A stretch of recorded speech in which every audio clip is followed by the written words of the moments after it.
보람을 느끼네요. 열심히 준비한 보람이 있네요, 정말. 네, 다들 열심히 참여해 주셔서 너무 감사드립니다.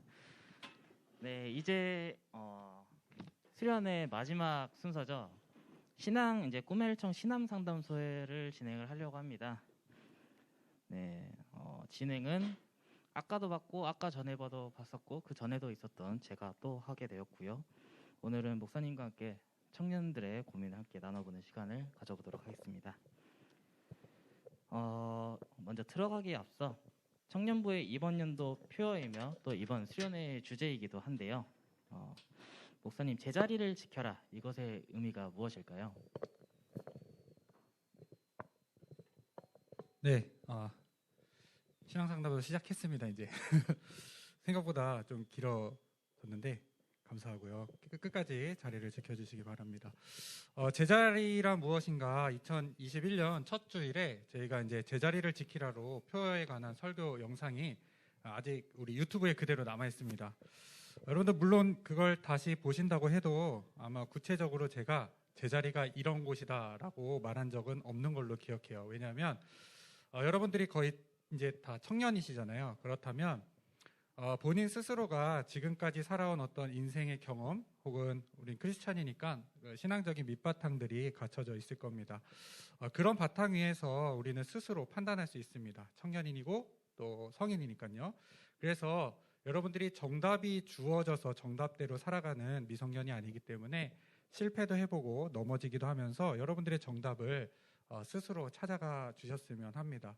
그렇기 때문에 제가 여러분들이 지켜야 할 제자리에 대해서 정확하게 말씀드리지는 않았습니다. 그럼에도 불구하고 제가 이제 목사이기 때문에 또 여러분들이 크리스찬이기 때문에 여러분들이 꼭 지켰으면 하는 그런 제자리가 있습니다. 그게 제가 설교를 하면서 여러분들이 스스로 찾았으면 하는 그런 제자리인데요.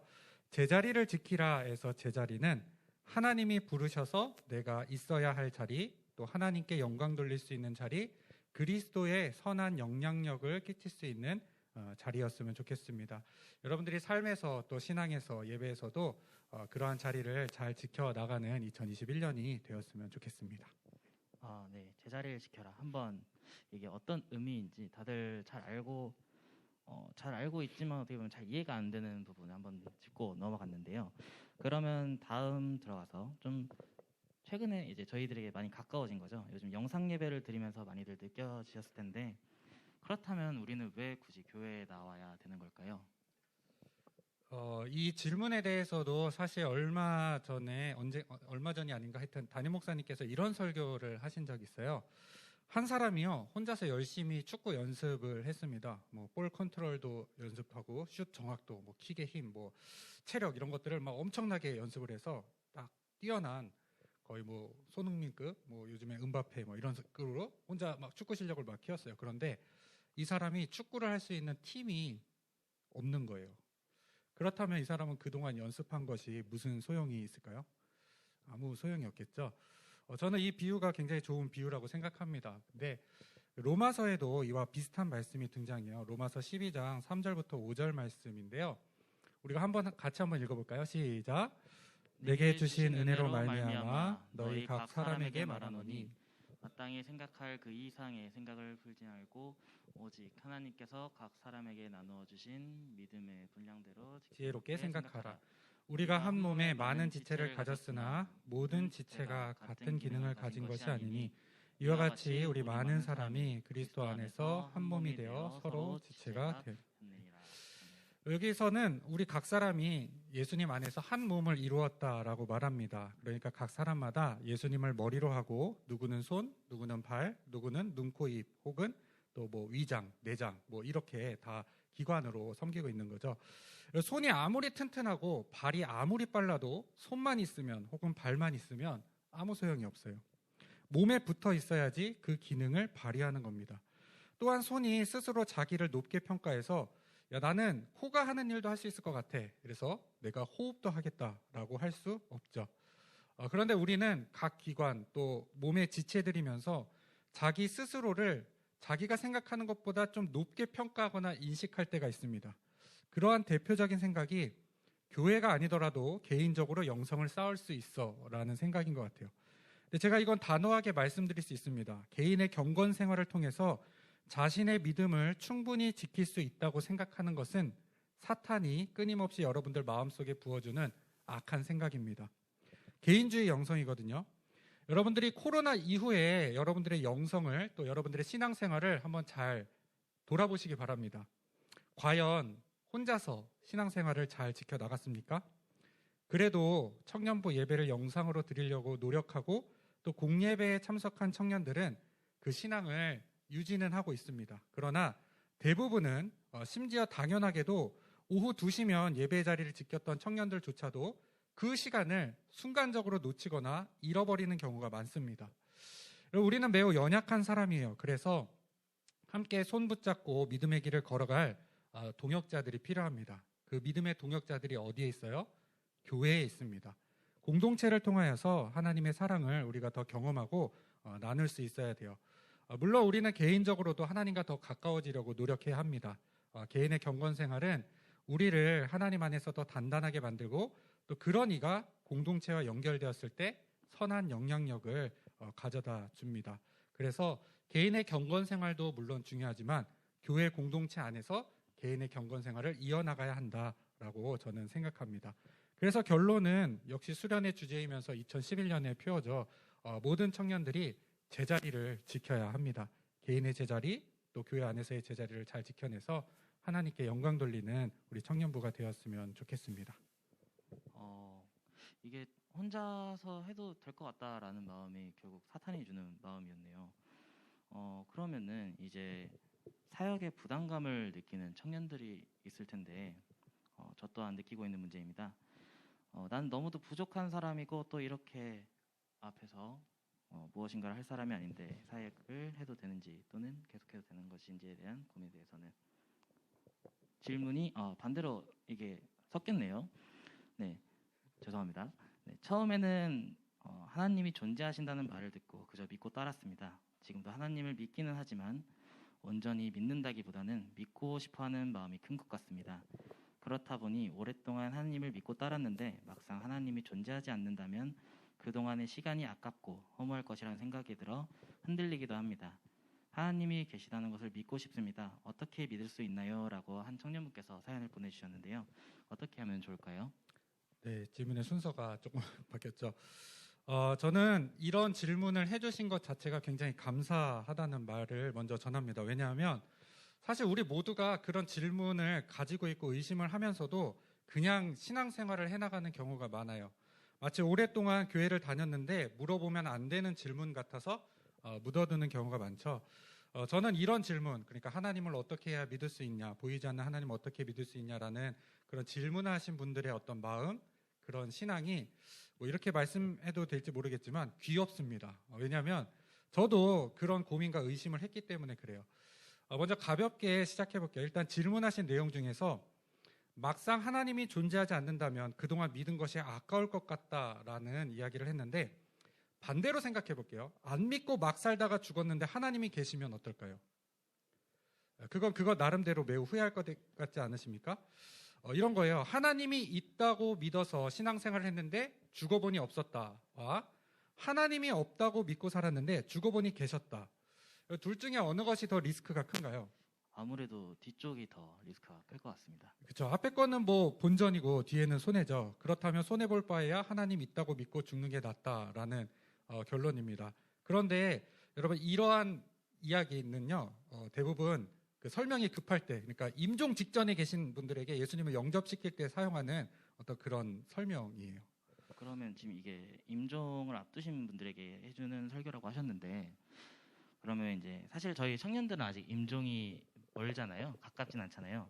그러면은 이런 것들은 저희 청년들은 어떻게 받아들여야 될까요? 먼저는 정말 하나님을 믿고 싶은 마음인지 그리고 하나님을 믿기 위해서 내가 마음을 열어놓고 있는지 그것을 저는 먼저 물어보고 싶어요.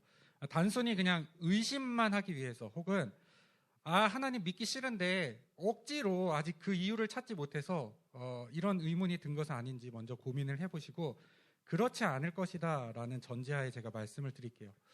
우리는 하나님을 눈으로 볼 수 없습니다. 안타깝죠. 하나님을 눈으로 볼 수는 없어요. 영적인 부분이기 때문에 그런데요. 아무리 우리가 의지를 가지고 있다고 하더라도 감각적으로 하나님을 볼 수는 없습니다. 물론 우리의 의지를 초월해서 하나님의 신비로 그런 경험을 이루어 주실 수는 있지만 그런 분들은 많지 않고 그렇게 믿은 믿음도 사실은 온전하지 못합니다. 왜 그런지는 잠시 후에 말씀드릴게요. 일단 우리는 눈으로 하나님을 볼 수 없습니다. 그래서 신앙에 있어서 가장 중요한 것은 믿음입니다. 그리고 이 믿음은 보이지 않는다는 것을 전제로 합니다. 쉬운 예로 제 손에 지금 뭐가 있죠? 마이크죠. 네, 마이크가 있습니다.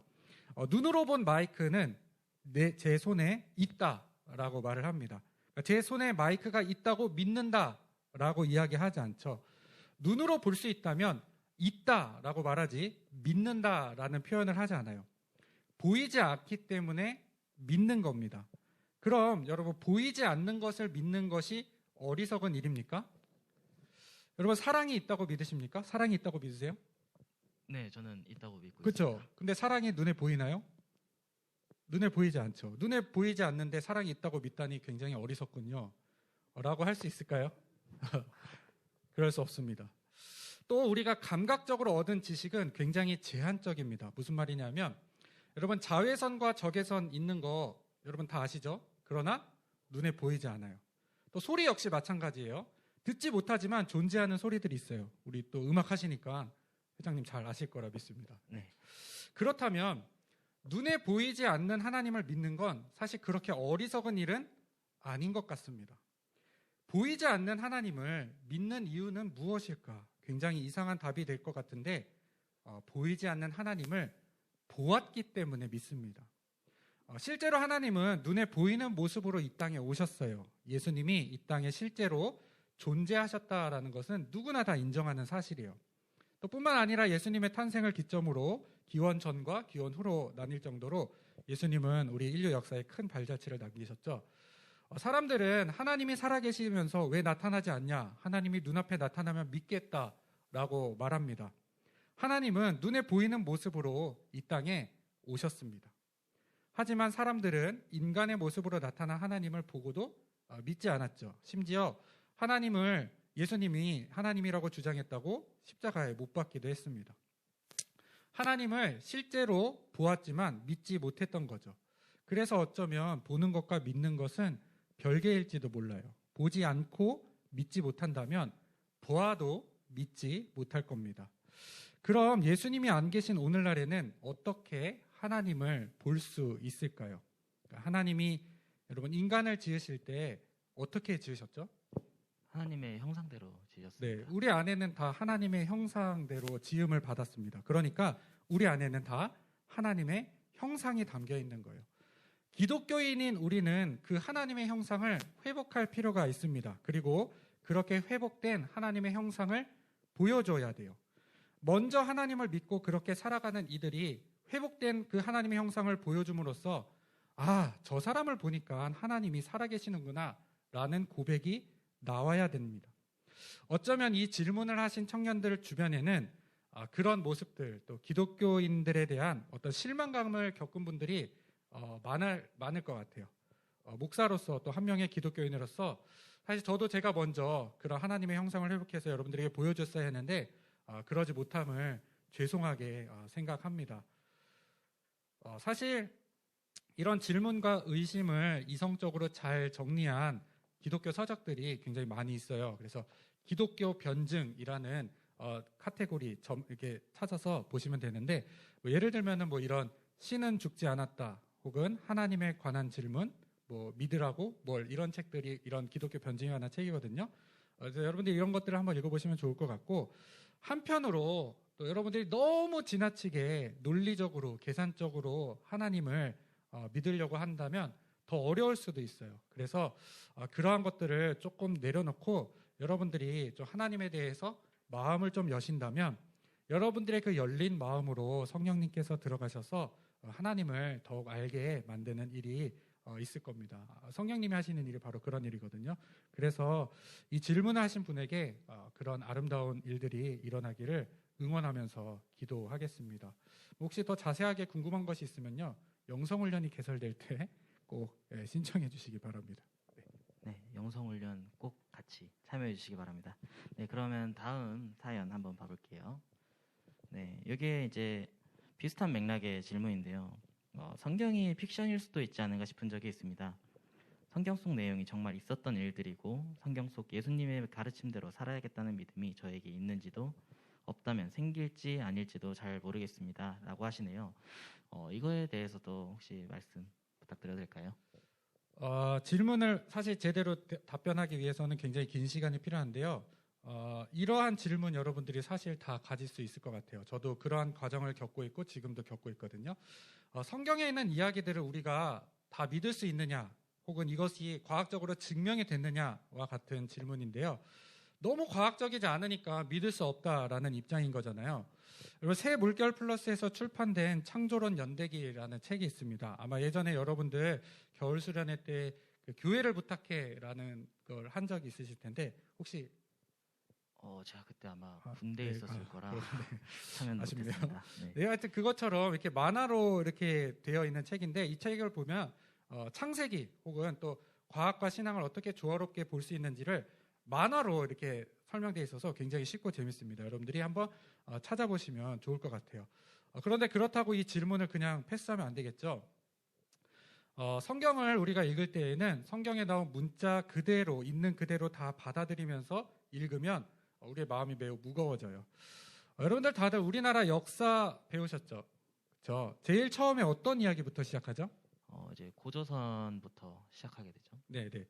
그 고조선 이야기 여러분들 다들 아시죠? 뭐 환웅이 나오고 뭐 그다음에 누구 나오죠? 곰하고 곰부족과 호랑이 나와서 호랑이죠. 뭐 마늘 쑥 먹고 인간 변했다.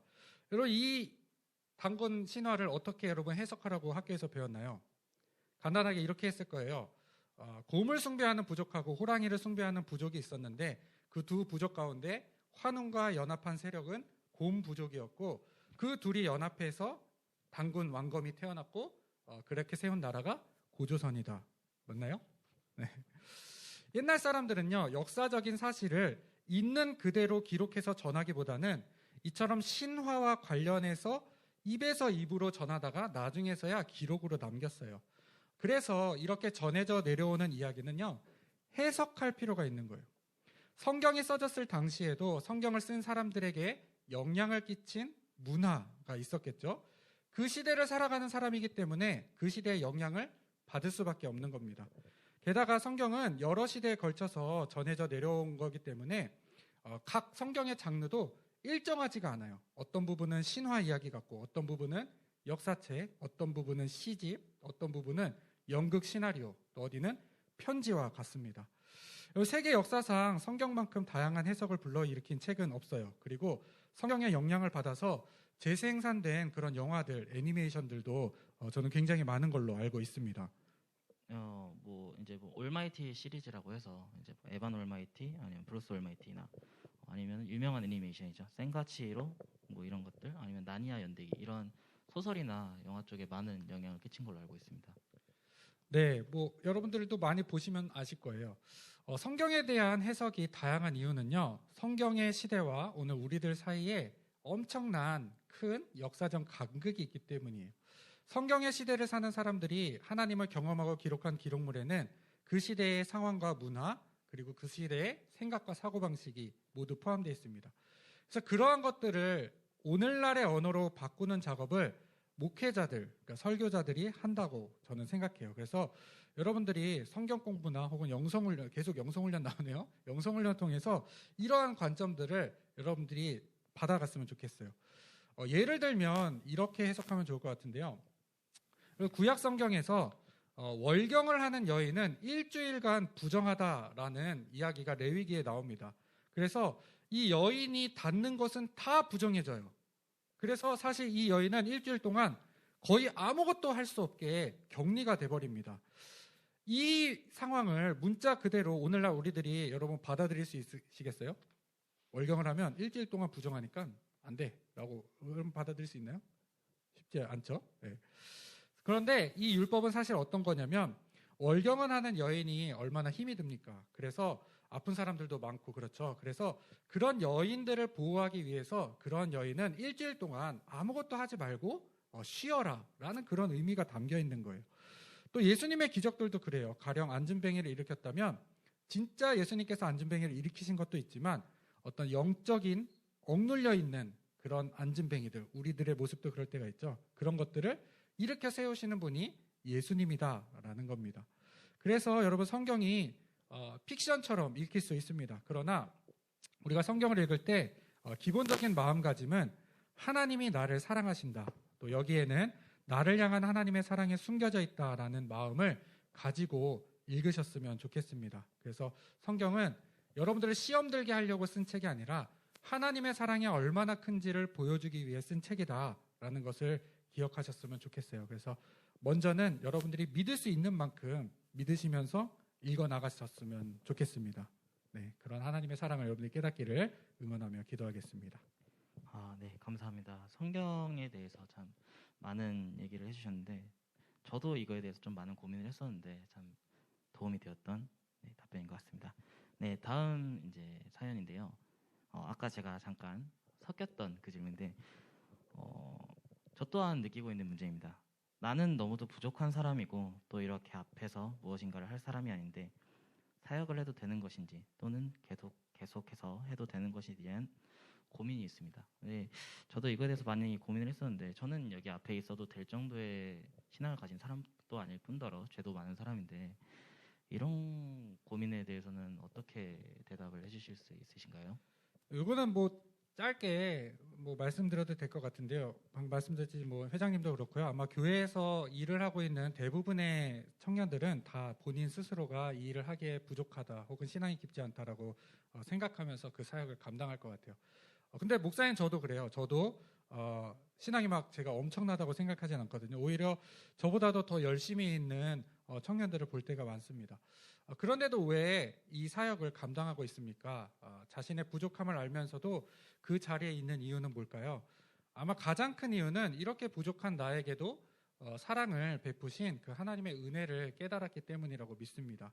그래서 하나님을 위해서 내가 뭐라도 하고 싶은 거죠.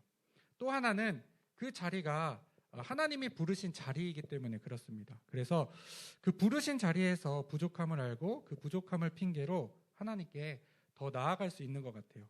하나님은 가끔 내 능력은 2밖에 안 되는데 10만큼 되는 일을 시키실 때가 있어요. 그러면 나머지 8만큼을 하나님께 맡기라라는 겁니다. 그리고 여러분들은 그 부족함, 제가 지난주에 설교했죠. 그 부족함을 완전함으로 채우시는 하나님 앞에 더욱 가까이 나아가서 하나님과 더 친해지는 그런 기회가 되었으면 저는 좋겠습니다. 네. 좀 많은 어떻게 보면 위로가 되는 말인 것 같아요. 네, 그러면 이제 다음 사연으로 넘어가겠습니다. 네, 이제 어떻게 보면 저희 청년들이랑 가장 가까운 질문이기도 한데요. 20살이 된 기념으로 술을 마시고 싶었지만 그러지 못했습니다. 부모님께서 자제시키셨기 때문입니다. 그리고 어디 가서 술을 마시게 될 상황이 오면 교회에 다녀서 그리스도인이라서라며 거절하라고 하십니다. 성인으로서 해보고 싶은 것이 너무 많은데 하지 못해서 속상합니다. 성경에 술을 마시면 안 된다고 나와 있나요? 어떤 사람은 취하지만 않으면 된다고 해서 마시기도 하는데 어떻게 생각하는 것이 좋을까요? 또 비슷하게 담배는 어떻게 생각해야 하나요? 라고 사연 보내주셨습니다. 우리 아까 청년도 하나 나와서 술 마시고 싶다 얘기를 했는데 여러분 못 마셔서 속상하고요. 그래서 하나님을 멀리하고 싶고 믿기 싫고 또 하나님과 점점 더 멀어질 것 같으면요. 차라리 시원하게 한잔 하시고 하나님을 더 열심히 믿기를 바랍니다. 솔직히 저도 여러분들과 같이 대학 생활을 했기 때문에 또 저는 굉장히 열심히 대학 생활을 했거든요. 그러니까 얼마나 많이 달렸겠어요. 그래서 여러분들에게 마시지 말아라 라고 말하기에 찔리는 마음이 있어요. 하지만 일단 저는 술이 맛이 없었고요. 또 하나님과 가까워지면서 점차 술을 멀리하게 됐던 것 같아요. 여기까지만 듣고 목사님이 술 마시래라고 말했다면 여러분 큰일 납니다. 이렇게 부족한 저도 하나님이 목회자로 부르셨다는 사실을 여러분 기억하시고 이제는 목회자의 입장에서 여러분들에게 이 질문에 대한 답을 드리겠습니다. 성경에는 여러분들이 아시는 대로 술을 마시되 취하지 말라라는 말이 있어요. 로마서 13장 13절에 나오거든요. 낮에와 같이 단정히 행하고 방탕하거나 여기 말하죠. 술 취하지 말며. 여러분들이 아주 그냥 술 마시고 싶을 때 자주 사용하는 그 문장이 여기 있습니다. 술 취하지 말며. 유대인들은 포도주를 즐겼어요. 그죠? 심지어 예수님은요, 그의 첫 기적으로 뭘 하셨나요? 물로 포도주를 만드셨어요. 여러분, 이거 어떻게 해요? 그죠? 큰일 났죠? 이스라엘이나 유럽 같은 곳은요, 물이 이렇게 깨끗하지 못해서 그 물을 음료로 마시기 위해서 이렇게 포도주로 발효, 맥주로 이렇게 발효를 시켜서 그걸 섭취하곤 했습니다. 그 지역의 물을 섭취하기 방법이었거든요. 그런데 필요 이상으로 많이 마시면 실수할 수 있기 때문에 취하지 말라라고 이렇게 이야기를 한 건데요. 술을 많이 마신 다음에, 취한 다음에 착한 일을 하기 쉬울까요? 나쁜 일을 하기 쉬울까요? 어떻게 생각하세요? 아무래도 이제 흔히 실수한다고 하죠. 네네. 아무래도 술 마시면은 자기 자제를 억제하기 힘드니까 그죠? 안 좋은 일을 더 많이 하는 것 같습니다. 술 마시고 갑자기 기도하러 나간다든지 술 마시고 성경 읽으러 나가는 사람들은 저는 아직 보지 못한 거예요. 그런데 여러분들 너무나도 안타깝게도 성경에는 술을 마시지 말라라는 말도 나와 있습니다. 충격이죠. 로마서 14장 21절인데요. 고기도 먹지 아니하고 포도주도 마시지 아니하고, 그죠? 무엇인데 형제로 거리끼게 하는 일을 하지 아니함이 아름다우니라라고 말하고 있습니다. 예수님 당시에는요, 이 고기를 먹는 것과 술을 마시는 것은 거의 같은 일이었어요. 왜냐하면 이 고기는 다 우상에게 바쳐진 제물이었기 때문에 그렇습니다.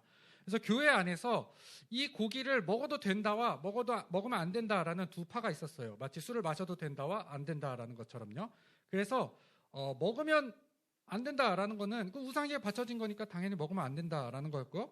먹어도 된다 쪽은 뭐였냐면 이 세상에 우상은 없다. 없는 우상에게 바쳐진 제물은 그냥 고기다. 그 고기 그냥 우리가 먹는다고 내 몸이 더러워지지 않는다. 그래서 먹어도 된다라는 주장이었던 거예요. 사도 바울의 결론에 대해서 고린도전서 8장에 나오는데요. 우리가 여기 고기나 음식 대신에 제가 술을 집어넣어서 다시 바꿔서 올려놨어요. 그래서 이거 한번 현대인의 성경으로 같이 한번 읽어볼까요? 시작. 그러나 술은 우리와 하나님과의 관계에 전혀 영향을 미치지 않습니다. 먹지 않는다고 해서 나쁠 것도 없고 먹는다고 해서 나을 것도 없습니다.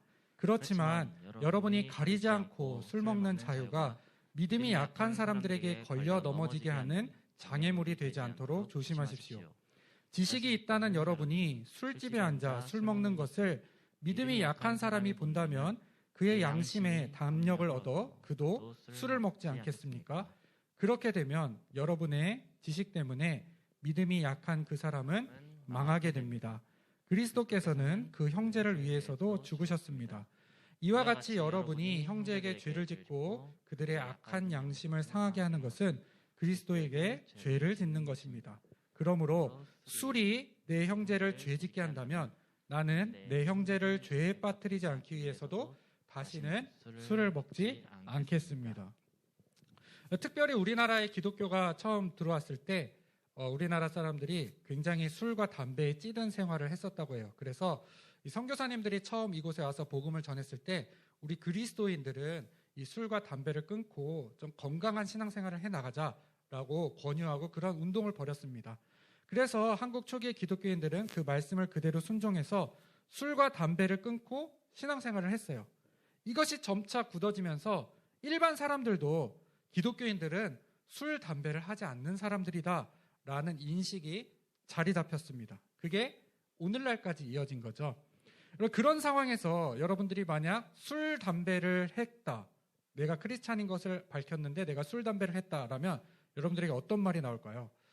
야, 너는 기독교인이면서 역시 융통성이 있어. 사고가 유연해. 이럴까요? 겉으로는 그렇게 말할지도 모릅니다. 그러나 참 위선적이다. 참된 기독교인은 아니네. 역시 개독은 개독, 말뿐이네. 라고 생각하지 않겠습니까? 우리는 어느 정도 세상 사람들이 기독교인에게 거는 기대를 충족시켜줄 사명도 있습니다. 그래서 여러분들이 술을 마실 수 있는 자유도 있지만 술을 마시지 않을 자유도 있습니다.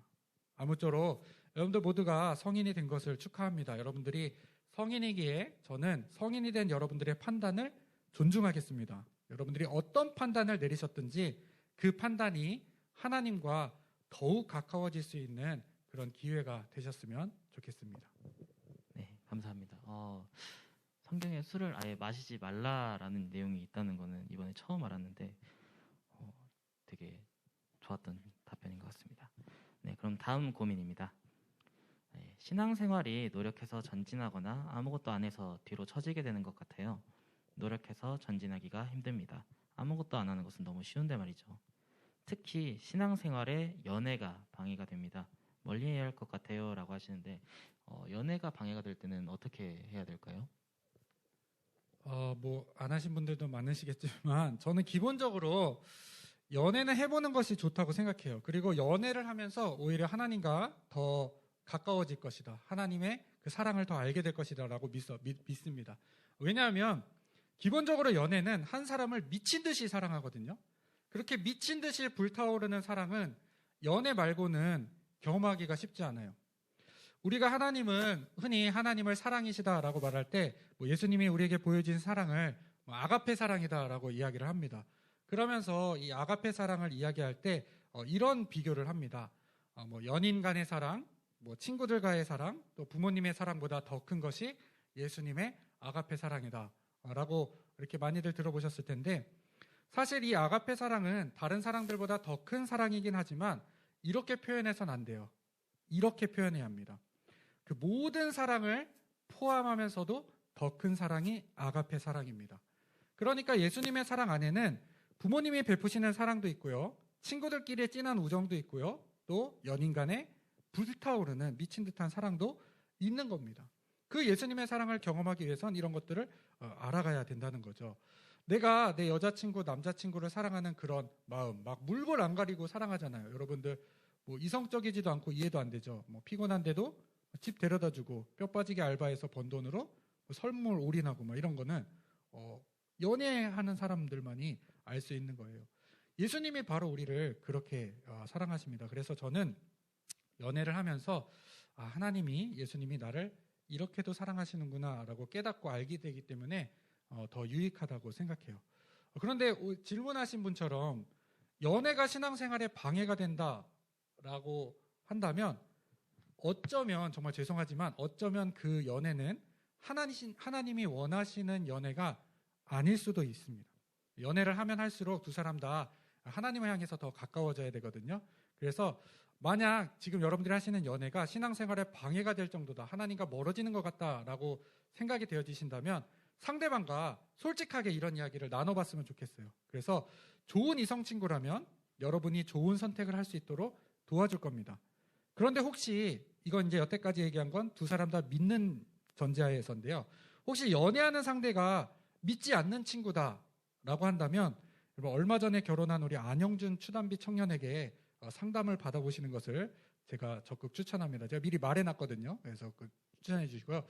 모쪼록 누군지는 정말 모르겠지만 두 분 다 하나님이 원하시는 아름다운 사랑을 잘 이어가시기를 바랍니다.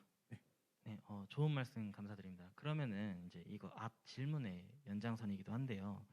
혼전 순결에 대해서는 어떻게 생각을 해야 될까요? 사실 저희 나이가 이제 흔히 말하는 혈기왕성한 나이이기도 하고 또 점점 성에 대해서 개방적으로 바뀌어가고 있는데 저희는 이럴 때 어떤 심정으로 어떤 마음으로 지내야 될지 궁금합니다.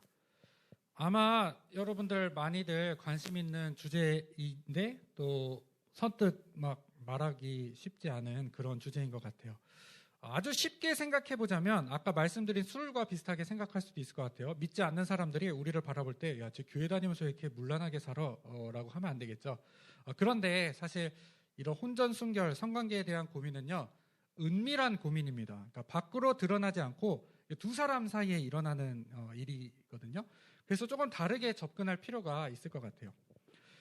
이미 결혼 전에 성관계의 경험이 있는 사람은 다시 이전의 모습으로 돌아갈 수 없습니다. 그 사람은 이미 인생에 있어서 가장 아름다울 수 있었던 순간을 영원히 잃어버린 거예요. 죄송합니다. 제가 좀 세게 말한 것 같지만 이것은 명확한 사실입니다. 다만 저는 목사로서 또 성경을 가르치는 사람으로서 지금 이 영상을 보고 계시거나 여기에 앉아 계신 분들 중에 여전히 하나님의 말씀을 지키기 위해서 또 인생의 아름다운 그 순간을 배우자와 보내기 위해서 혼전 순결을 힘들게 지키고 계신 분들을 저는 외면할 수 없는 거예요. 그런 분들이 지금까지 지켜온 노력을 저는 헛되게 만들고 싶지 않습니다. 그것은 분명히 옳은 일이고 하나님께서 원하시는 일입니다. 그렇다고 혼전 순결을 지키지 못한 분들을 정죄하고 싶은 마음도 저는 없습니다. 저는 여러분들보다도 더한 죄인입니다. 인생의 아름다운 순간을 여러분들이 잃기는 했지만 그것을 가지고 여러분들이 남은 삶을 죄책감을 가지고 죄인처럼 사는 것은 하나님이 원하시는 삶이 아니에요. 성경에서 말하는 순결은 사실 우리들의 힘으로 지킬 수 없는 순결을 하나님이 요구하십니다. 마태복음 5장 28절 말씀 우리 같이 한번 읽어볼까요? 시작. 나는 너희에게 이르노니 음욕을 품고 여자를 보는 자마다 마음에 이미 간음하였느니라. 네, 이렇게 얘기했어요. 그러니까 생각만으로도 이미 간음을 했기 때문에 그 사람은 뭐죠? 순결하지 않은 거거든요. 하나님이 원하시는 순결은 육체적인 순결에서 끝나는 것이 아니라 마음과 생각의 순결까지 나아갑니다. 그런데 여기서 자유로울 수 있는 사람은 아무도 없죠. 그래서 예수님은 또 이런 말씀도 하셨어요. 마가복음 3장 28절 29절인데 이것도 같이 한번 읽어보겠습니다. 시작.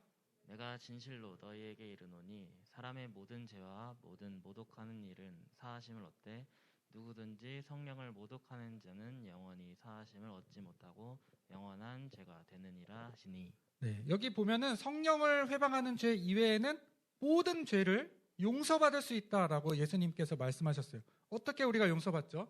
이미 예수님께서 십자가에서 우리를 다 용서하셨어요. 하나님은 혼전 순결을 지키지 못했다고 야 너는 더러워.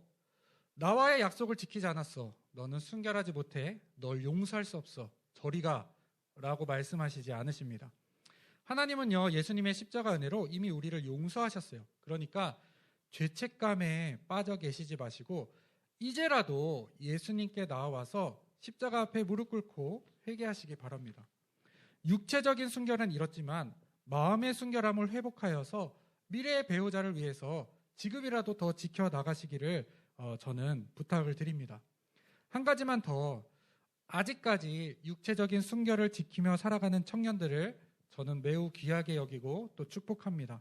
하나님께서는 반드시 그런 분들에게 장차 맞이할 삶의 그 아름다운 순간을 더욱 멋지게 예비하고 준비해 놓으시리라고 저는 믿습니다. 여러분들이 지금까지 어떤 선택을 해왔고 또 어떤 행동을 해오셨는지 저는 모릅니다.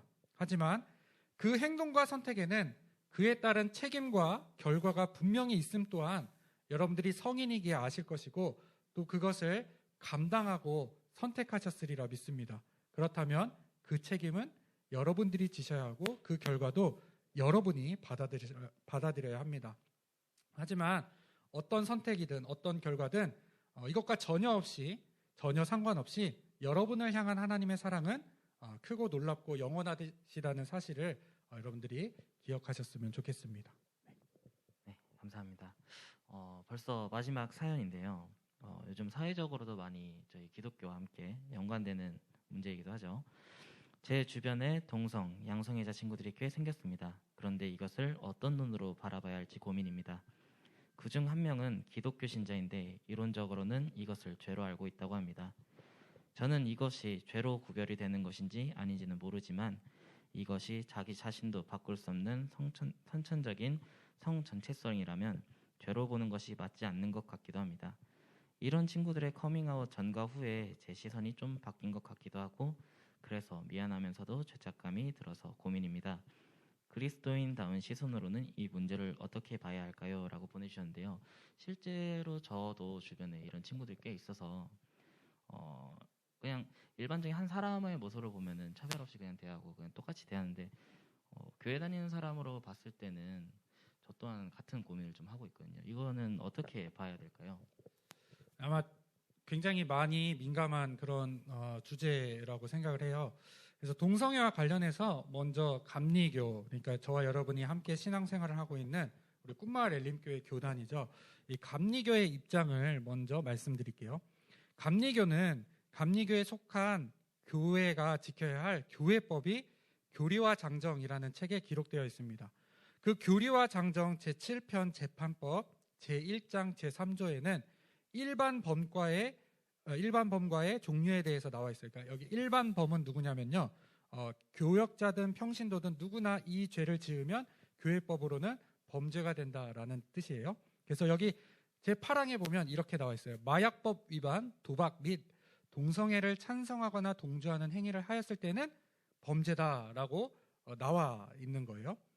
이거는 교단에서 정한 법이고 감리교 소속 목사는 이 법을 지키기로 선언하고 안수를 받았기 때문에 이것을 지켜야 합니다. 그런데 제가 뭐 이걸 반한다는 게 아니라 동성애가 선천적이냐 후천적이냐에 대한 문제도 제가 여러 이 질문이 온 다음에 조사를 해봤는데 아직 뭐 연구 중이지 정확하게 확실하게 이건 이거다 저건 저거다라고 나와 있지도 않더라고요. 다만 저는 감리교 목회자로서 동성애가 성경과 하나님의 창조 질서와는 맞지 않다라고 생각을 합니다. 그렇다면 질문하신 대로 동성애자들을 죄인의 시선으로 바라봐야 하느냐라고 물으셨는데 네, 죄인입니다. 그렇지만 우리도 죄인입니다. 성경은 우리 모두가 다 하나님의 사랑과 예수님의 십자가 은혜와 성령님의 함께하심이 절실하게 필요한 죄인이라고 이야기를 해요. 저도 죄인이고요. 여러분들도 죄인입니다. 누구의 죄가 더 큰지 우리는 판단할 수 없습니다. 성경에 이런 유명한 이야기도 있죠. 요한복음 8장에 한 여자가 간음하다가 현장에서 잡혀오게 됩니다. 사람들은 이 여자를 예수님 앞에 데려다 놓고 율법에 의하면 이런 여자는 돌로 치라라고 했는데 당신은 어떻게 할 것입니까? 라고 묻습니다. 그럴 때 예수님이 뭐라고 하시죠? 이 중에 죄가 없는 자들만 돌로 치라고 하셨습니다. 네, 너희 중에 죄 없는 자가 먼저 돌로 치라라고 합니다. 우리는 다른 이들을 죄인으로 정죄하면서 바라보기 전에 우리 자신이 죄인임을 깨달아야 합니다. 아마 이 질문을 하신 분은 주변의 친구들에게 믿음을 주는 청년인 것 같아요. 그러니까 이러한 사실을 이 친구에게 고백했던 것이죠. 그렇다면 그 말을 나에게 할 때까지 이 친구가 어떤 고민과 어떤 생각의 시간을 가졌을지를 먼저 생각해 보시고 또 본인도 이 친구가 솔직하게 말했던 것처럼 본인도 솔직하게 나는 너의 이런 고백 때문에 너에 대한 시선이 조금 바뀔 수도 있을 것 같아. 그런데 나도 죄인이고 우리 모두는 예수님의 사랑이 필요한 존재라는 것을 내가 알아. 내가 너를 위해서 기도하겠어 라는 마음을 가지면 어떨까 저는 생각합니다. 성경은 동성애를 죄라고 말하지만 동성애자인 사람에게 예수님의 사랑이 필요 없다라고 말하지는 않았어요. 우리는 모두 예수님의 사랑이 필요한 죄인입니다. 그리고 예수님의 사랑은 우리가 미처 다 알지 못하지만 결국에는 우리의 삶을 좋은 곳으로 또 하나님의 뜻에 맞도록 이끌어 주시고 변화시켜 주실 것입니다. 예수님의 사랑에는 그런 힘이 있어요. 만약 질문하신 분이 그 친구를 위해서 기도해주고 또 그 친구가 예수님의 사랑을 알게 된다면 그 예수님의 사랑이 그 친구를 선한 결과로 이끄실 것입니다. 그것이 무엇인지는 알 수 없지만 예수님의 사랑이 그를 선한 곳으로 하나님의 뜻에 맞도록 변화시켜 주실 것이죠. 그리고 여러분들 동안 예수님의 사랑을 통해서 그 삶을 아름답게 가꾸어 나가시기를 저는 주님의 이름으로 축원하면서 이 모든 대답을 마치도록 하겠습니다. 감사합니다. 저도 이 질문을 보면서 좀 같이 고민들을 하고 또 되게 끙끙 앓았었는데 어떻게 보면은 목사님이 얘기해 주셨던 것처럼 모두 죄인인데 제 스스로가 그냥 그들을 죄인이라고 하면서 좀 자만하면서 바라보지 않았나라는 생각이 들어서 좀 많이 부끄럽기도 했습니다. 이번 사연이 이걸로 마지막이 되었는데요.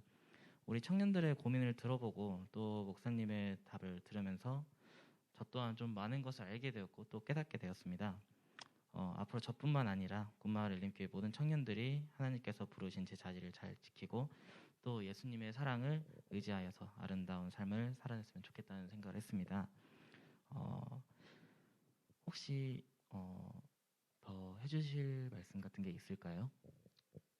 네, 뭐 더 하고 싶은 말은 이미 너무 말을 많이 했기 때문에 네, 없는 것 같고요. 하여튼 이 수련회를 열심히 준비해준 사실 저는 제가 이 할 답변만 준비했지 이 수련회에 제가 거의 관여를 하지 않고 우리 임원들이 다 진행을 하고 또 준비를 했습니다. 그래서 여러분들이 숨어 있는 우리 임원들의 그 수고와 노력을 여러분들이 기억해 주시고 이들을 위해서도 여러분들이 기도해 주셨으면 좋겠습니다.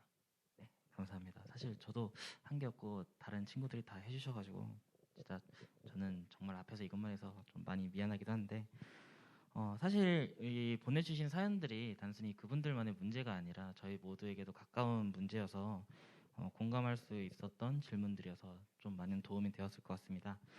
네, 이것으로 이제 신앙 삼동소를 마지막으로 저희 청년부 겨울 수련회를 마지막 이제 마무리하려고 하는데요.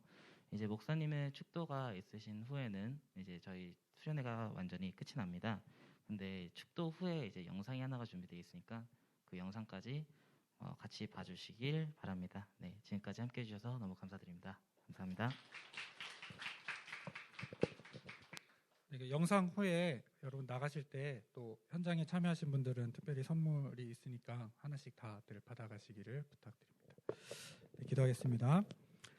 이제는 우리 구주 예수 그리스도의 은혜와 하나님 아버지의 사랑하심과 성령님의 함께하심이 하나님께서 부르신 제자리를 지키기로 결단하며 예수님의 사랑에 힘입어 주님 보시기에 아름다운 삶을 살아가고자 다짐하고 돌아가는 우리 모든 청년들 머리 위에, 또 군대 지방에 해외에 있는 청년들 머리 위에, 병상에 누워있는 청년 머리 위에, 특별히 겨울 수련회를 위하여 애쓰고 고생한 청년들 머리 위에 영원토록 함께 하시옵기를 간절히 축원하옵나이다. 아멘.